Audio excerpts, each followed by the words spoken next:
Ya, pemirsa, perdagangan saham di Bursa Efek telah dibuka. Kita akan cermati kinerja perdagangan saham hari ini. Ya, dan untuk mengetahui pergerakan saham hari ini, kita akan membahasnya bersama analis Mirae Aset Sekuritas, Christine Natasha. Selamat pagi, Mbak Christine. Selamat pagi, Mas Wawan. Ya, baik. Mbak Christine, jadi IHSG kemarin kan ditutup menguat ya, jadi zona hijau, dan pagi ini IHSG dibuka di zona merah. Nah, lalu bagaimana prediksi pergerakan IHSG sepanjang hari ini dari Anda?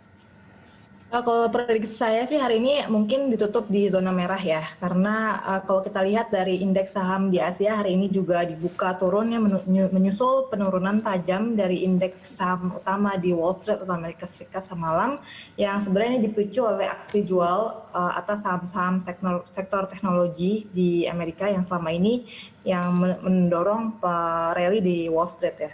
Sementara itu kalau dari dalam negeri juga kita lihat dari independensi Bank Indonesia yang selama ini masih menjadi question, di mana ada introduction dari burden sharing ini yang mana dia ekspektasi mungkin ini akan dilanjutkan ke 2021, yang mana ini juga memberikan sentimen negatif terhadap rupiah kita. Lalu kita juga lihat dari ketegangan antara Amerika Serikat dan juga China setelah Presiden Trump mengatakan bahwa mereka akan menolak melakukan hubungan usaha atau bisnis dengan China, atau mereka akan melakukan decoupling. Jadi itu akan memberikan sentimen negatif juga terhadap IHSG untuk hari ini. Baik, Mbak Christine, kita tahu bahwa indeks keyakinan konsumsi, maksudnya indeks keyakinan konsumen atau IKK Indonesia ini per Agustus naik menjadi 86,9 dari 86,2. Nah, apakah ini menjadi sentimen positif bagi IHSG? Sebenarnya udah diekspektasi karena memang kita punya ekonomi kita sudah dibuka secara perlahan di sejak bulan pertengahan Juni ya. Jadi memang ada improvement sejak Juli dan Agustus, dan walaupun ini record high sejak Maret, yang menurut saya memang ini sentimen positif namun belum cukup untuk menopang pergerakan indeks kita untuk hari ini. Mungkin bisa lihat mungkin yang dapat menopang pergerakan indeks mungkin dari saham-saham berbasis komoditi seperti CPO ya, karena CPO harganya masih naik. CPO naik karena ada ekspektasi dari soy oil yang rally yang akan nge-boost demand dari CPO. Berdasarkan survei dari ITS ya, Malaysia export volume juga naik secara month on month sebesar 33%. Selama 5 hari di bulan September ini. Jadi menurut saya dengan rally-nya CPO price ini bisa memberikan sentimen positif terhadap saham-saham berbasis komoditi seperti AALI dan juga LSIP. Tuh. Ya, baik Mbak. Jadi cadangan devisa RI pada Agustus 2020 ini berhasil naik menjadi 1,96 miliar US dollar. Nah, ini apakah bisa membangkitkan kepercayaan investor? Iya, cadangan devisa ini memang memberikan sentimen positif kemarin ya, karena meningkat di atas ekspektasi sebesar 137 miliar US dollar. Ini mendorong IHSG sehingga sempat di zona positif kemarin. Gitu. Peningkatan cadangan devisa ini dipengaruhi oleh global bond dan juga penarikan pinjaman pemerintah. Jadi ini memang sedikit sentimen positif, namun sudah price in di IHSG kita kemarin.